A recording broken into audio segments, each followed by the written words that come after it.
Hi ಎಲ್ಲ ವಿದ್ಯಾರ್ಥಿಗಳಿಗೆ simple tricks YouTube ಚಾನಲ್ಗೆ ಸ್ವಾಗತ. ಬನ್ನಿ, ಆದರ್ಶ ವಿದ್ಯಾಲಯ ಮತ್ತು ಮುರಾರ್ಜಿ ದೇಸಾಯಿ ಪರೀಕ್ಷೆಗೆ ಸಂಬಂಧಪಟ್ಟಂತ ಪ್ರಮುಖ ವಿಜ್ಞಾನದ ಪ್ರಮುಖ ಪ್ರಶ್ನೆಗಳನ್ನ ನಾನು ಡಿಸ್ಕಸ್ ಮಾಡ್ಕೊತಾ ಬರ್ತಾ ಇರ್ತಾನೆ. ಈಗಾಗಲೇ ಸಾಕಷ್ಟು ಮಾಡಲ್ ಕ್ವಶನ್ ಪೇಪರ್ಗಳನ್ನ ಬಿಡಿಸಿದ್ನಿ. ಅವೆಲ್ಲವೂ ಪ್ಲೇ ಲಿಸ್ಟ್ ಒಳಗಡೆ ತಮ್ಮ ಸಿಗಲಾಗಿ ಸಿಗುತ್ತೆ ಅಂದ್ರೆ ಚಾನಲ್ಗೆ ಒಂದು ಸಬ್ಸ್ಕ್ರೈಬ್ ಮಾಡ್ಕೊಡ್ರಿ. ಚಾನಲ್ಗೆ ಒಂದು ಸಬ್ಸ್ಕ್ರೈಬ್ ಮಾಡ್ಕೊಂಡ ತಕ್ಷಣ ನಾವು ಮಾಡುವಂತ ಎಲ್ಲ ವಿಡಿಯೋಗಳು ಏನಾಗ್ತಪ್ಪ ಅಂದ್ರೆ ನಿಮ್ಗೆ ಸಿರಲಾಗಿ ಏನಾಗ್ತಪ್ಪ ಅಂದ್ರೆ ಸಿಗ್ತಿರ್ತಾವೆ. ಹೀಗಾಗಿ ಚಾನಲ್ನ ಸಬ್ಸ್ಕ್ರೈಬ್ ಮಾಡ್ಕೊಡ್ರಿ. ಈ ವಿಡಿಯೋನ ಎಂತ ನೋಡ್ಕೊತವ್ರಿ. ಪ್ರಶ್ನೆಗಳು ಯಾವ ತರ ಇದ್ದಪ್ಪ ಅಂತ ನೋಡ್ಕೊತ ಬಂದಾಗ, ಸರ ಎರೆಹುಳುವಿನ ಉಸಿರಾಟದ ಅಂಗ ಏನು ಅಂತ ಪ್ರಶ್ನೆ ಇದೆ. ಎರೆಹುಳ ಯಾವುದರ ಮೂಲಕ ಉಸಿರಾಡ್ತದೆ? ಸರ ಚರ್ಮ, ಶ್ವಾಸಕೋಶ, ಕಿವಿರುಗಳು ಮತ್ತು ಬಾಯಿಯ ಕುಹರ ಅಂತಿದೆ. ಎರೆಹುಳ ಯಾವುದ್ರ ಮೂಲಕ ಉಸಿರಾಡ್ತದೆ ಅಂತ ಕ್ವಶನ್ಸ್ ನ ಕೊಟ್ಟನಪ್ಪ ಅಂದ್ರೆ ಆಪ್ಷನ್ ಸಿ, ಇದು ಚರ್ಮದ ಮೂಲಕ ಏನ್ ಮಾಡ್ತದಪ್ಪ ಅಂದ್ರೆ ಉಸಿರಾಡ್ತದೆ. ಇದನ್ನ ರೈತನ ಮಿತ್ರ ಅಂತ ಕೂಡ ಏನ್ ಮಾಡ್ತಿರ್ತಪ್ಪ ಅಂದ್ರೆ ಎಕ್ಸಾಮ್ಸ್ ನಲ್ಲಿ ಕೇಳ್ತಿರ್ತಾನೆ. ಈ ಕಿವಿರುಗಳು ಗಿಲ್ಸ್ ಗಳ ಮೂಲಕ ಉಸಿರಾಟ ಮಾಡುವ ಯಾವಪ್ಪ ಅಂದಾಗ ಮೀನು. ಇದಕ್ಕೆ ಸರಿ ಉತ್ತರವನ್ನು ಹಾಕಬೇಕಾಗ್ತದೆ. ಶ್ವಾಸಕೋಶ ಅಂತಂದಾಗ ಮನುಷ್ಯ, ಇವೆಲ್ಲ ನಾವು ಶ್ವಾಸಕೋಶಗಳ ಮೂಲಕ ಉಸಿರಾಟ ಮಾಡ್ತವೆ. ಇನ್ನು ಬಾಹ್ಯ ಕುಹರ ಅಥವಾ ಶ್ವಾಸಕೋಶ, ಚರ್ಮ ಅಂತ ಕೂಡ ಕರಿತೀವಿ. ಯಾವ್ದಪ್ಪ ಅಂತಂದಾಗ ಕಪ್ಪೆ. ಕಪ್ಪೆ ಬಾಹ್ಯ ಕುಹರ ಮತ್ತು ಚರ್ಮದ ಮೂಲಕ ಕೂಡ ಉಸಿರಾಟ ಮಾಡ್ತದೆ ಅಂತ ಹೇಳಿ ಇದನ್ನು ಕೂಡ ಕ್ವಶನ್ಸ್ ನ ಕೇಳಿದಾನೆ. ಈ ತರ ಕೊಟ್ಟಾಗ ನಾಲ್ಕು ಏನ್ ಮಾಡ್ತಿರ್ತೇವಪ್ಪ ಅಂತ ಹೇಳ್ತಿರ್ತೀನಿ. ಇನ್ನೊಂದು ಸ್ಪೈರಾಕಲ್ಸ್ ಅಂತ ಕೇಳ್ತೀವಿ. ಈಗ ಏನಪ್ಪ ಅಂದ್ರೆ ನೀವು ಅಂತಿರ್ತಿರ್ಕೊಂಡು ಜಿರಳೆ ಅಂತ ಕೇಳ್ತಿರ್ತಾರೆ. ಜಿರಳೆ ಯಾವುದ್ರ ಮೂಲಕ ಉಸಿರಾಡ್ತದೆ? ಇದನ್ನು ಕೂಡ ಕ್ವಶನ್ಸ್ ನ ಕೇಳಿರ್ತಾನೆ. ಸ್ಪೈರಾಕಲ್ಸ್ ಅಂತ ಹೇಳ್ತಿರ್ತೇವೆ. ಇವೆಲ್ಲ ಹೆಸರ ನೆನಪಿಟ್ಕೋಬೇಕು ನೀವು, ಸ್ಪೈರಾಕಲ್ಸ್ ಅಂತ ಹೇಳಿ. ಇವೆಲ್ಲ ಕ್ವಶನ್ಸ್ ಆಗಿದ್ದಾವೆ. ಇನ್ನು ನೆಕ್ಸ್ಟ್, ವಾಯುವಿನಲ್ಲಿ ಇಂಗಾಲದ ಡೈಆಕ್ಸೈಡ್ ಪ್ರಮಾಣ. ಇದು ಅಂತೂ ಸಾಕಷ್ಟು ಬಾರಿ ಕ್ವಶನ್ಸ್ ಆಗುದೆ. ಇದು ಕಂಪಲ್ಸರಿ ಎಷ್ಟು ಹೇಳಿದ್ರು ಕೂಡ ವಿದ್ಯಾರ್ಥಿಗಳು ನೆನಪಾಗ್ತಿರ್ತಾರೆ. ಕಾರ್ಬನ್ ಡೈಆಕ್ಸೈಡ್ ಪ್ರಮಾಣ 0.04% ಕಾರ್ಬನ್ ಡೈಆಕ್ಸೈಡ್ ಕಂಡು ಬರ್ತದೆ. 78% ನೈಟ್ರೋಜನ್ ಕಂಡು ಬರ್ತದೆ. 21% ಆಕ್ಸಿಜನ್ ಕಂಡು ಬರ್ತದೆ. 0.96% ಜಡಾನಿಲುಗಳು ಕಂಡು ಬರ್ತವೆ. ಇದು ಕಂಪಲ್ಸರಿ ಎಷ್ಟು ಸಲ ಕೇಳಿದ್ರು ಇದೇ ಇರ್ತದೆ, ಏನು ಚೇಂಜಸ್ ಆಗಲ್ಲ. ನಾವು ನೆನಪಿಟ್ಕೋಬೇಕು. ಈ ನೀರು ನೈಸರ್ಗಿಕವಾಗಿ ಶುದ್ಧ ರೂಪದಲ್ಲಿ ದೊರೆಯುತ್ತದೆ. ಅಂದ್ರೆ ಶುದ್ಧವಾದ ನೀರು ಯಾವುದು ಅಂತ ಕ್ವಶನ್ಸ್ ನ ಕೇಳಿದಾಗ, ನದಿ ನೀರು, ಸಮುದ್ರದ ನೀರು, ಮಳೆ ನೀರು, ನಲ್ಲಿ ನೀರು ಅಂತ ಕ್ವಶನ್ಸ್ ಇದೆ. ನೈಸರ್ಗಿಕವಾಗಿ ಶುದ್ಧವಾಗಿರುವಂತಹ ನೀರು ಯಾವುದು ಅಂದಾಗ ಮಳೆ ನೀರು ಅಂತ ಕೇಳ್ತೇವೆ, ರೇನ್ ವಾಟರ್. ಅತ್ಯಂತ ಶುದ್ಧವಾದ ನೀರು.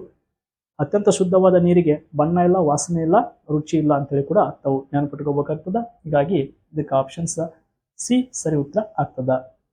ನೀರಿನ ಶುದ್ಧೀಕರಣಕ್ಕಾಗಿ ಬಳಸುವಂತ ರಾಸಾಯನಿಕ ಯಾವುದು ಅಂತೇಳಿ ನಿಮ್ಗೆ ಎಕ್ಸಾಮ್ಸ್ ನ ಕ್ವಶನ್ಸ್ ಏನಪ್ಪ ಅಂದ್ರೆ ಇದು ಕೂಡ ನೆನಪಿರಲಿ, ಕ್ಲೋರಿನ್ ಅಂತೇಳಿ. ಕ್ಲೋರಿನ್ ಅನ್ನು ಬಳಸಿ ಏನ್ ಮಾಡ್ತಾರಪ್ಪ ಅಂದ್ರೆ ನೀರನ್ನ ಶುದ್ಧೀಕರಣ ಕೂಡ ಮಾಡ್ತಾರೆ. ಇನ್ನ ನೆಕ್ಸ್ಟ್ ಪ್ರಶ್ನೆ ಏನಪ್ಪಾ ಅಂತ ಕ್ವಶನ್ಸ್ ನ ಕೊಟ್ಟು ನಾನು ಇಲ್ಲಿ, ಸರ್ ಕೆಳಗಿನವುಗಳಲ್ಲಿ ಸಸ್ಯ ಮೂಲ ಆಹಾರ ಪದಾರ್ಥ ಯಾವುದು? ಸಸ್ಯ ಮೂಲ ಆಹಾರ ಪದಾರ್ಥ ಯಾವ್ದಿದ್ರಾಗ ಮೂಲಂಗಿ, ಮೆಂತೆ, ಮಾವು, ಮೇಲಿನೆಲ್ಲವು. ಸಸ್ಯ ಮೂಲ ಯಾವುದು? ಇವೆಲ್ಲವೂ ಸಸ್ಯ ಮೂಲಗಳದೆ. ಹೀಗಾಗಿ ಆಪ್ಷನ್ಸ್ ಡಿ ಏನಾಗ್ತದಪ್ಪ ಅಂದ್ರೆ ಸರಿ ಉತ್ತರ. ಪ್ರಾಣಿ ಮೂಲ ಆಹಾರ ಪದಾರ್ಥಗಳು, ಸಸ್ಯ ಮೂಲದ ಆಹಾರ ಪದಾರ್ಥಗಳು ಕೂಡ ಡಿಫ್ರೆಂಟ್ ಆಗಿ ನಾವು ನೋಡ್ಕೊತ ಬರ್ತೇವೆ. ಕಣಗಳು ಸ್ವಲ್ಪ ವಿರಳ ಜೋಡಣೆ ಆಗಿರುವಂತಹ ಸ್ಥಿತಿ. ಒತ್ತೊತ್ತಾಗಿ ಜೋಡಣೆ ಆಗಿದ್ದು ಕಣ ಸ್ಥಿತಿ ಒಳಗಡೆ. ಸ್ವಲ್ಪ ವಿರಳ ಅಂದಾಗ ದ್ರವ, ತುಂಬಾ ವಿರಳ ಅಂತ ಬಂದಾಗ ಅನಿಲ ಅಂತ ಹೇಳಿ ಹಾಕ್ಬೇಕಾಗ್ತದ. ಇನ್ನು ದ್ರವ್ಯದ 4ನೇ ಸ್ಥಿತಿ ಅಂತ ಕೇಳಿನಪ್ಪ ಅಂದ್ರ ಪ್ಲಾಸ್ಮಾನ. ನಾವು ರೈಟ್ ಆನ್ಸರ್ ನ ಹಾಕ್ಬೇಕಾಗ್ತದ. ಈ ತರ ಪ್ರಶ್ನೆಗಳನ್ನ 4ಕ್ಕೂ ಹೇಳ್ಕೊತ ಬಂದಿರ್ತಿರ್ತೀವಿ, ತಾವು ನೆನಪಿಟ್ಕೋಬೇಕಾಗ್ತದ. ಮೂಲ ಧಾತುವಿನ ಅತ್ಯಂತ ಚಿಕ್ಕ ಘಟಕ. ಇದು ನೋಡ್ರಿ, ಇದು ಬಹಳ ಸಲ ರಿಪೀಟೆಡ್ ಆದಂತ ಪ್ರಶ್ನೆ. ಮೂಲ ಧಾತುವಿನ ಅತ್ಯಂತ ಚಿಕ್ಕ ಘಟಕನ ನಾವು ಪರಮಾಣು ಅಂತ ಕೇಳ್ತೇವೆ, ಅಟೋಮ್. ಇನ್ನ ನೆಕ್ಸ್ಟ್ ಧಾತು ಎಲಿಮೆಂಟ್ಸ್ ಗಳ 118 ಎಲಿಮೆಂಟ್ಸ್ ಗಳಿದಾವೆ. ಹೈಡ್ರೋಜನ್ ನಿಂತ ಏನಾಗ್ತಪ್ಪ ಅಂದ್ರೆ ಸ್ಟಾರ್ಟ್ ಆಗ್ತವೆ. ನೆಕ್ಸ್ಟ್ ಮಿಶ್ರಣಕ್ಕೆ ಉದಾಹರಣೆಗಳು ಅಂತೂ ಸಾಕಷ್ಟು ಬಾರಿ ಹೇಳಿದ್ದೀನಿ. ಈ ಗಾಳಿ, ಮಣ್ಣ, ಸಮುದ್ರದ ನೀರು ಎಲ್ಲ ಮಿಶ್ರಣಕ್ಕೆ ಏನಾಗ್ತಪ್ಪ ಅಂದ್ರೆ ಉದಾಹರಣೆಗಳಾಗ್ತವೆ. ನೆಕ್ಸ್ಟ್, ಸಾಗರದ ಅಲೆಗಳಿಂದ ಉತ್ಪತ್ತಿಯಾಗುವಂತ ಶಕ್ತಿಯನ್ನ ಇಲ್ಲಿ ನೋಡ್ರಿ, ಸೌರಶಕ್ತಿ ಇದು ಸೂರ್ಯನಿಂದ ದೊರಕುವ ಶಕ್ತಿ. ಹೀಗಾಗಿ ಆಪ್ಷನ್ ಸಿ ತಪ್ಪಾಗ್ತದ. ಗಾಳಿ ಶಕ್ತಿ ಇದು ಗಾಳಿಯಿಂದ. ಚಲನ ಶಕ್ತಿ ಅಂದಾಗ ಒಂದು ವಸ್ತು ಏನಾಗ್ತಿತ್ತು ಚಲನೆಯಲ್ಲಿ ಇತ್ತಪ್ಪ ಚಲನ ಶಕ್ತಿ ಅಂತ ಕೇಳ್ತೀವಿ. ಸಾಗರದ ಅಲೆಗಳಿಂದ ಟೈಡಲ್ ಎನರ್ಜಿ ಅಂತ ಕೇಳ್ತೀವಿ, ಭರತ ಶಕ್ತಿ. ಆಪ್ಷನ್ಸ್ ಡಿ ಏನಾಗ್ತದಪ್ಪ ಅಂದ್ರೆ ಇದಕ್ಕೆ ಸರಿ ಉತ್ತರ ಆಗ್ತದ. ಇನ್ನ ನೆಕ್ಸ್ಟ್ ಪ್ರಶ್ನೆ, ಸರ್ ಪ್ರಶ್ನೆ ಯಾವ ತರ ಇದೆಯಪ್ಪ ಅಂದಾಗ ಒಗಟು ರಿಲೇಟೆಡ್ ಒಂದು ಕ್ವಶನ್ಸ್ ನ ಕೊಟ್ಟಿರ್ತಾನೆ. ನಾನಿಲ್ಲದೆ ನೀನು ಒಂದು ಕ್ಷಣವಿಲ್ಲ, ಗಿಡ ಮರ ಪ್ರಾಣಿಗಳಿಗೆ ನಾನು ಬೇಕು, ನಾನು ಯಾರ ಕಣ್ಣಿಗೂ ಕಾಣಲ್ಲ. ಯಾರ ಕಣ್ಣಿಗೂ ಕಾಣಲ್ಲ ಅಂತ ಕೊಡ್ತಪ್ಪ ಅಂದ್ರ, ಸರ್ ನೀರು ಕಣ್ಣಿಗೆ ಕಾಣ್ತದೆ, ಹೀಗಾಗಿ ಇದು ಆಗಲ್ಲ. ಮಣ್ಣು ಕಣ್ಣಿಗೆ ಕಾಣ್ತದ, ಸೂರ್ಯ ಕಾಣ್ತಾನೆ, ಹಾಗಾದ್ರೆ ವಾಯು ನಮ್ಮ ಕಣ್ಣಿಗೆ ಕಾಣಲ್ಲ. ಹೀಗಾಗಿ ಆಪ್ಷನ್ಸ್ ಡಿ ಏನಾಗ್ತದಪ್ಪ ಅಂದ್ರೆ ಇದಕ್ಕೆ ಸರಿ ಉತ್ತರ ಆಗ್ತದ. ಓಕೆ. ತಬಲ ಬಾರಿಸುವುದು ಇಲ್ಲಿ ಡ್ಯಾಶ್ ಶಕ್ತಿಯಿಂದ ಡ್ಯಾಶ್ ಶಕ್ತಿಯಾಗಿ ಬದಲಾಗ್ತದೆ. ತಬಲ ಬಾರಿಸುವುದು ಯಾವ ಶಕ್ತಿ ನೋಡ್ರಿ, ಸ್ನಾಯು ಶಕ್ತಿಯಿಂದ ಸ್ನಾಯು ಶಕ್ತಿ. ತಬಲ ಬಾರಿಸುವುದು ಸ್ನಾಯು ಶಕ್ತಿ, ಅದು ಮುಂದೆ ಯಾವ ಶಕ್ತಿ ಆಗ್ತದ? ಶಬ್ದ ಶಕ್ತಿ ಆಗ್ಬೇಕು. ಇಲ್ಲಿ ಉಷ್ಣ ಶಕ್ತಿ ಅಂತ ಕೊಟ್ಟಣ. ಸ್ನಾಯು ಶಕ್ತಿಯಿಂದ ಶಬ್ದ ಶಕ್ತಿಯಾಗಿ, ಶಬ್ದ ಶಕ್ತಿಯಿಂದ ಸ್ನಾಯು ಶಕ್ತಿಯಾಗಿ, ಸ್ನಾಯು ಶಕ್ತಿ ವಿದ್ಯುತ್ ಶಕ್ತಿಯಾಗಿಲ್ಲ ಅಲ್ಲ, ಸ್ನಾಯು ಶಕ್ತಿ ಶಬ್ದ ಶಕ್ತಿಯಾಗಿ ಏನಾಗ್ತದಪ್ಪ ಅಂದ್ರೆ ಬದಲಾಗ್ತದೆ. ತಬಲಾ ಬಾರಿಸೋದು ಸ್ನಾಯು ಶಕ್ತಿ ಉಪಯೋಗ ಆಗ್ತದೆ, ಮುಂದದು ಏನಪ್ಪಾ ಅಂದ್ರೆ ಶಬ್ದ ಆಗಿ ಏನಾಗ್ತದಪ್ಪ ಅಂದ್ರೆ ಬದಲಾಗ್ತದೆ. ಕ್ಲಿಯರ್. ನೆಕ್ಸ್ಟ್ ಪ್ರಶ್ನೆ ಈ ತರ ಇದೆ, ಅಧಿಕ ಪ್ರೋಟೀನ್ ಯುಕ್ತ ಆಹಾರ ಯಾವುದು ಅಂತ ಕ್ವಶನ್ಸ್ ಕೊಟ್ಟಿದ್ದಾನೆ. ಅಧಿಕ ಪ್ರೋಟೀನ್ ಯುಕ್ತ ಆಹಾರಗಳು ಇದರ ಒಳಗಡೆ ಗೋಧಿ, ಮಾಂಸ, ಕಾಳುಗಳು, ಬಿ ಮತ್ತು ಸಿ. ಬಿ ಅಂದ್ರೆ ಮಾಂಸ ಮತ್ತು ಸಿ ಕಾಳುಗಳು. ಕಾಳುಗಳಲ್ಲಿ ಪ್ರೋಟೀನ್ಸ್ ಕಂಡು ಬರ್ತದೆ. ಹೀಗಾಗಿ ಆಪ್ಷನ್ಸ್ ಇದಕ್ಕೆ ಬಿ ಮತ್ತು ಸಿ ಅಂತೇಳಿ ಆನ್ಸರ್ನ ಹಾಕ್ಬೇಕಾಗ್ತದೆ. ಓಕೆ, ಡಿ ಇದಕ್ಕೆ ಸರಿ ಉತ್ತರ ಆಗ್ತದ. ಉಳುಮೆ ಮಾಡಲು ಸಹಾಯ ಮಾಡುವ ಪ್ರಾಣಿ ಯಾವುದು? ಉಳುಮೆ ಮಾಡಕ ಸರ್ ಕುರಿ ಸಹಾಯ ಮಾಡಲ್ಲ, ಕುದುರೆ ಮಾಡಲ್ಲ, ಎಮ್ಮೆ ಅಲ್ಲ, ಇಲ್ಲಿ ಎತ್ತು ಮಾಡ್ತದೆ. ಉಳುಮೆ ಮಾಡಲ್ಲ, ನಾವು ಕೂರಿಗೆಗಳನ್ನು ಬಳಸ್ತೇವೆ. ಹೀಗಾಗಿ ಇಲ್ಲಿ ಅತಿ ಹೆಚ್ಚು ನಮ್ಮ ಬಳಕೆ ಆಗುವಂತ ಪ್ರಾಣಿ ಯಾವುದಪ್ಪ ಅಂದಾಗ ಎತ್ತು. ಹೀಗಾಗಿ ಆಪ್ಷನ್ ಸಿ ಇದಕ್ಕೆ ಸರಿ ಉತ್ತರ ಆಗ್ತದ. ನಿನ್ನ ಸ್ನೇಹಿತನ ಒಸಡಿನಲ್ಲಿ ರಕ್ತಸ್ರಾವವಾಗುತ್ತಿದ್ದರೆ ನೀನು ಅವನಿಗೆ ತಿನ್ನಲು ಸೂಚಿಸುವಂತ ಆಹಾರ ಯಾವುದು? ವಿಟಮಿನ್ ಸಿ ರಿಚ್ ಇದ್ರ ಒಳಗಡೆ ಇರ್ತದಪ್ಪ ಅಂತ ಅಂದಾಗ ಕಿತ್ತಳೆ ಹಣ್ಣದಲ್ಲಿ ಇರ್ತದೆ. ಹೀಗಾಗಿ ನಾವು ಕಿತ್ತಳೆ ಹಣ್ಣುಗಳನ್ನ ಆತನಿಗೆ ತಿನ್ನಕ ಏನ್ ಮಾಡಬೇಕಪ್ಪ ಅಂದ್ರೆ ಸಜೆಷನ್ಗಳನ್ನ ಮಾಡಬೇಕಾಗ್ತದ. ಹೀಗಾಗಿ ಆಪ್ಷನ್ ಡಿ ಇದಕ್ಕೆ ಸರಿ ಉತ್ತರ ಆಗ್ತದ. ಓಕೆ, ಇನ್ನ ನೆಕ್ಸ್ಟ್ ಪ್ರಶ್ನೆ ಏನಿದೆಯಪ್ಪ ಅಂತೇಳಿ ನೋಡ್ಕೊತ ಬಂದಾಗ ಸರ್ ಪ್ಲಾಸ್ಟಿಕ್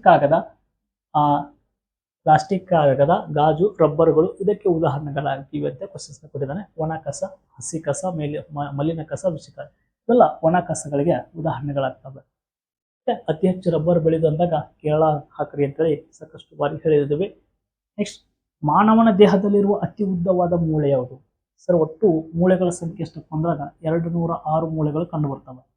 ಅದ್ರ ಒಳಗೆ ಅತ್ಯಂತ ಉದ್ದವಾದ ಮೂಳೆ ಯಾವ್ದಪ್ಪ ಅಂದ್ರೆ ಫೆಮ್ಯೂರ್ ಅಂತೇಳಿ ಕರಿತೀವಿ. ಫೆಮ್ಯೂರ್ ಮೂಳೆ ಇದು ಅತ್ಯಂತ ಉದ್ದವಾದಂತ ಮೂಳೆ ಆಗ್ತದೆ. ಇದು ಮಾನವನ ದೇಹದಲ್ಲಿ ಎಲ್ಲಿ ಕಂಡು ಬರ್ತದೆ ಅಂತ ಕ್ವಶನ್ಸ್ನ ಕತ್ತಿರ್ತಾನೆ. ತೊಡೆ ಒಳಗಡೆ ಕಂಡು ಬರ್ತದೆ. ತೊಡೆ ಮೂಳೆ ಅಂತ ಕೂಡ ಕರಿತೇವೆ. ಅತ್ಯಂತ ಚಿಕ್ಕದಾದ ಮೂಳೆ ಸ್ಟೆಪಿಸ್ ಅಂತ ಕರಿತೀವಿ. ಇದು ಕಿವಿ ಒಳಗಡೆ ಏನಾಗ್ತದಪ್ಪ ಅಂದ್ರೆ ಕಂಡು ಬರ್ತದೆ. ಇವು ಕೂಡ ನಮ್ಗ ನೆನಪಿರಬೇಕಾಗ್ತದೆ. ನೆಕ್ಸ್ಟ್ ಪ್ರಶ್ನೆ ಏನಿದೆಯಪ್ಪ ಅಂತೇಳಿ ನೋಡ್ಕೊತ ಬಂದಾಗ ಸಸ್ಯದ ಯಾವ ಭಾಗವು ದ್ಯುತಿ ಸಂಶ್ಲೇಷಣ ಕ್ರಿಯೆಗೆ ಸಹಾಯಕವಾಗಿದೆ ಅಂತ ಕ್ವಶನ್ಸ್ ಇದೆ. ದ್ಯುತಿ ಸಂಶ್ಲೇಷಣ ಕ್ರಿಯೆಗೆ ಸಹಾಯಕವಾಗಿದೆ ಯಾವುದಿದ್ರಾಗ ಎಲೆ. ಹಾಗಾದ್ರೆ ಸಸ್ಯಗಳು ಆಹಾರದ ತಯಾರಕದ ಕಾರ್ಖಾನೆ ಅಂತ ಕೂಡ ಕರಿತೇವೆ ಎಲೆಗಳು ಏನ್ ಮಾಡ್ತಾವಪ್ಪ ಅಂದ್ರೆ ದ್ಯುತಿ ಸಂಶ್ಲೇಷಣ ಕ್ರಿಯೆಗೆ ಏನಾಗ್ತವಪ್ಪ ಅಂದ್ರೆ ಸಹಾಯ ಮಾಡ್ತವೆ. ಹೀಗಾಗಿ ಇದಕ್ಕೆ ಏನಾಗ್ತಪ್ಪ ಅಂದ್ರೆ ಬಿ ಆನ್ಸರ್ ಏನಾಗ್ತದಪ್ಪ ಅಂದ್ರೆ ಸರಿ ಉತ್ತರ ಆಗ್ತದೆ. ಸಂತಾನೋತ್ಪತ್ತಿ ಅಂದಾಗ ಹೂವು ಇದಕ್ಕೆ ರೈಟ್ ಆನ್ಸರ್ ಆಗ್ತದೆ. ಓಕೆ, ನೆಕ್ಸ್ಟ್ ಪ್ರಶ್ನೆ, ಗೋಧಿ, ರಾಗಿ, ಉದ್ದುಗಳಲ್ಲಿರುವಂತಹ ಪ್ರಮುಖ ಜೀವಸತ್ವ ಯಾವುದು ಅಂತ ಕ್ವಶನ್ಸ್ ಕೊಟ್ಟಿದ್ದಾನೆ. ನೋಡ್ರಿ, ಡಿ, ಎ, ಬಿ ಮತ್ತು ಸಿ. ಇಲ್ಲಿ ಗೋಧಿ, ರಾಗಿ, ಉದ್ದುಗಳಲ್ಲಿ ನಮಗ ಕಂಡು ಬರುವಂತಹ ಪ್ರಮುಖ ಜೀವಸತ್ವ ಯಾವುದು ಅಂತೇಳಿ ನಾವು ನೋಡಿದಾಗ ಇದಕ್ಕ ಸರಿ ಉತ್ತರ ಏನಾಗ್ತದಪ್ಪ ಅಂತಂದಾಗ ಅತಿ ಹೆಚ್ಚು ಶಕ್ತಿ ಆಕಾರ ನಮ್ಗ ಯಾವ್ದಪ್ಪ ಅಂತೇಳಿ ನೋಡ್ಕೊತ ಬಂದಾಗ ಆಪ್ಷನ್ಸ್ ಬಿ ಏನಾಗ್ತದಪ್ಪ ಅಂದ್ರೆ ಇದಕ್ಕೆ ಸರಿ ಉತ್ತರ ಆಗ್ತದೆ, ವಿಟಮಿನ್ ಬಿಗಳು. ಓಕೆ, ನೆಕ್ಸ್ಟ್ ಪ್ರಶ್ನೆ. ಈ ತರ ಪ್ರಶ್ನೆಗಳಲ್ಲಿ ಸರ್ ಇಲ್ಲಿ ವಿಟಮಿನ್ ಗೋಧಿ ಒಳಗಡೆ ಆಟೋಮೆಟಿಕ್ ಏನಾಗ್ತದಪ್ಪ ಅಂದ್ರೆ ಬಿ ಕಂಡು ಬರ್ತದೆ ಅನ್ನೋದು ಗೊತ್ತಿರಬೇಕು. ಇನ್ನು ವಿಟಮಿನ್ ಇಲ್ಲಿ ರಾಗಿ ಅಂತಿದೆಯಲ್ಲ, ರಾಗಿ ಒಳಗಡೆ ಒಂದಿಷ್ಟು ಏನಪ್ಪಾ ಅಂದ್ರೆ ಡಿ ವಿಟಮಿನ್ಸ್ ಕಂಡು ಬರ್ತದೆ, ಸಿ ವಿಟಮಿನ್ ಕಂಡು ಬರ್ತದೆ. ಇಂಥ ಕ್ವಶನ್ಸ್ಗಳು ಏನಾದ್ರು ಬಂದಾಗ ಇವು ನೇರವಾಗಿ ಇವೆಲ್ಲ ಮಾಡಲ್ ಕ್ವಶನ್ಸ್ ಬಂದಿದ್ದು. ಇಂಥ ಬಂದಾಗ ಇಲ್ಲಿ ಆಪ್ಷನ್ಸ್ಗಳು ಮತ್ತೆ ಸ್ವಲ್ಪ ಚೇಂಜ್ ಕೊಟ್ಟಿರ್ತಿರ್ತಾನೆ. ಅವಾಗ ನೀವು ಗಮನಿಸಬೇಕು. ಬರೀ ಗೋಧಿ ಅಂತ ಕೊಟ್ಟರಪ್ಪ ಅಂದ್ರೆ ಬಿ ಹಾಕ್ರಿ, ಯಾಕಪ್ಪ ಅಂದ್ರೆ ಒಳಗಡೆ ಅಷ್ಟು ಕಂಡು ಬರ್ತದೆ. ರಾಗಿ ಅಂದಾಗ ಡಿ ಅಂತ ಹಾಕ್ರಿ. ಇಂಥ ಕ್ವಶನ್ಸ್ಗಳು ಬಂದಾಗ ಅಲ್ಲಿ ಆಪ್ಷನ್ಸ್ಗಳು ಏನ್ ಮಾಡ್ತಪ್ಪ ಅಂದ್ರೆ ಬಿ ಮತ್ತು ಡಿ ಹಿಂಗ ಕೊಟ್ಟಿರ್ತಿರ್ತಾನೆ. ಅಲ್ಲಿ ನಾವು ನೋಡ್ಕೋಬಹುದು. ಸರ್ ಹೃದಯ ಬಡಿತನ ತಿಳಿಯಲು ವೈದ್ಯರು ಬಳಸೋ ಹೃದಯ ಬಡಿತವನ್ನು ನಾವು ಯಾವುದ್ರ ಮೂಲಕ ತಿಳ್ಕೊತೀವಪ್ಪ ಅಂತ ನೋಡಿದಾಗ ಸ್ಟೆಥೋಸ್ಕೋಪ್ ಅಂತ ಕರಿತೀವಿ. ಇದು ಹೃದಯ. ಇದನ್ನ ವೈದ್ಯರು ಏನ್ ಮಾಡ್ತಾರಪ್ಪ ಅಂದ್ರೆ ಬಳಸ್ತಾರೆ. ಟೆಲಿಸ್ಕೋಪ್, ದೂರದ ವಸ್ತುಗಳನ್ನು ನೋಡಕ್ಕೆ ನಾವು ಟೆಲಿಸ್ಕೋಪ್ಗಳನ್ನು ಬಳಸ್ತೇವೆ. ಥರ್ಮೋಮೀಟರ್ ಅಪ್ಪ ಅಂತಂದಾಗ ಉಷ್ಣತೆಯನ್ನು ತಿಳಿಯಲು, ಉಷ್ಣಾಂಶತೆಯನ್ನು ತಿಳಿಯಲು ಥರ್ಮೋಮೀಟರ್ಗಳನ್ನು ಏನ್ ಮಾಡ್ತೀವಪ್ಪ ಅಂದ್ರೆ ಬಳಸ್ತೇವೆ ಉಷ್ಣತೆಯನ್ನು ತಿಳಿಯಲು. ಇನ್ನು ಸಿಸ್ಮೋಗ್ರಾಫ್ ಅಂತ ಕರಿತೀವಿ. ಇದು ಭೂಕಂಪ, ರಿಕ್ಟರ್ ಸ್ಕೇಲ್ ಅಂತ ಕರಿತೀವಿ. ಅದನ್ನ ಅದ್ರ ಒಳಗಡೆ ಇನ್ನೊಂದು ಮಾಪಕ ಯಾವ್ದಪ್ಪ ಅಂದ್ರೆ ಸಿಸ್ಮೋಗ್ರಾಫ್ ಅಂತ ಕೂಡ ನಾವೇನ್ ಮಾಡ್ತೀವಪ್ಪ ಅಂದ್ರೆ ಕರಿತೇವೆ. ನೆಕ್ಸ್ಟ್, ಒಂದು ಸೇಬು ಹಣ್ಣಿನಲ್ಲಿರುವಂತಹ ಪೋಷಕಾಂಶವು ಕೆಳಗಿನಲ್ಲಿರುವಂತಹ ಪೋಷಕಾಂಶಗಳಿಗೆ ಸಮ ಅಂತೇಳಿ. ನೋಡ್ರಿ, 2 ಬಾಳೆಹಣ್ಣುಗಳು, 5 ಬಾಳೆಹಣ್ಣು, 2 ಕಿತ್ತಳೆ ಹಣ್ಣು, 5 ಕಿತ್ತಳೆ ಹಣ್ಣು ಅಂತಿದೆ. ಇದಕ್ಕ 2 ಬಾಳೆಹಣ್ಣುಗಳನ್ನು ಏನ್ ಮಾಡ್ತೀನಪ್ಪ ಅಂದ್ರೆ ನಾನು ರೈಟ್ ಆನ್ಸರ್ ಹಾಕಿರ್ತೀನಿ. ಇಂಥವು ಪ್ರಶ್ನೆಗಳೇನಾಗಲ್ಲ, ಒಟ್ಟು ಮಾಡಲ್ ಕ್ವಶನ್ ಹೋದಾಗ ಬಂದಿದ್ದಾವೆ.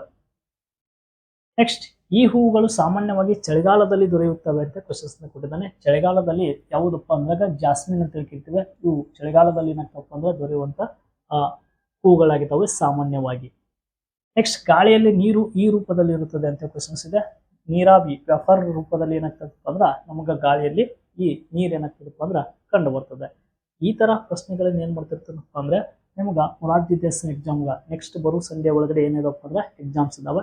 ಆ ಎಕ್ಸಾಮ್ಸ್ ಅಲ್ಲಿ ಕ್ವಶನ್ಸ್ಗಳು ಈ ತರಾನೇ ಮಾಡಲ್ ಕ್ವಶನ್ಸ್ ರಿಲೇಟೆಡ್ ನಾವೇನ್ ಹೇಳಿದೀವಲ್ಲ ಇವೆಲ್ಲಾ ವಿಡಿಯೋಗಳು ನೋಡ್ಕೊಂಡಾಗ ನಿಮ್ಗ 20 ಕ್ವಶನ್ಸ್ಗಳು ಏನಾಗ್ತಿರ್ತಪ್ಪ ಅಂದ್ರೆ ಬರ್ತಿರ್ತಿರ್ತವೆ. ಇಲ್ಲಿ ಮಾತಾಡೋ ಹೊತ್ನಾಗೂ ಕೂಡ ಆನ್ಸರ್ಸ್ಗಳನ್ನ ಅಥವಾ ಹೇಳಿರ್ತಿರ್ತೀನಿ ನಾನು ಎಕ್ಸ್ಟ್ರಾ, ಅಲ್ಲಿ ಕೂಡ ಅವನ್ನ ನೀವು ಬರ್ದು ಇಟ್ಕೊಂಡಿದ್ರಪ್ಪ ಅಂದ್ರೆ ಇವೇ ಕ್ವಶನ್ಸ್ಗಳು ಬರ್ತಿರ್ತಾವೆ. ಸಮಾಜ ವಿಜ್ಞಾನ, ವಿಜ್ಞಾನ, ಕನ್ನಡ ಎಲ್ಲವೂ ಏನು ಮಾಡಿದ್ನಪ್ಪ ಅಂದ್ರೆ ಗಣಿತ ಎಷ್ಟು ವಿಡಿಯೋಗಳನ್ನು ಏನು ಮಾಡಿದ್ನಪ್ಪ ಮಾಡಿದ್ದೀನಿ. ಎಲ್ಲವೂ ಪ್ಲೇಲಿಸ್ಟ್ ಒಳಗಡೆ ತಮ್ಮ ಸೆಲೆಕ್ಟ್ ಆಗಿಸಿಬೇಕಪ್ಪ ಅಂದ್ರೆ ಚಾನಲ್ಗೊಂದು ಸಬ್ಸ್ಕ್ರೈಬ್ ಮಾಡ್ಕೊಳ್ಳಿ. ಚಾನಲ್ಗೊಂದು ಸಬ್ಸ್ಕ್ರೈಬ್ ಮಾಡ್ಕೊಂಡ್ರಪ್ಪ ಅಂದ್ರೆ ನಿಮ್ಗೆ ಎಲ್ಲ ವಿಡಿಯೋಗಳು ಏನಾಗ್ತಪ್ಪ ಸಿಗ್ತವೆ. ಧನ್ಯವಾದಗಳು.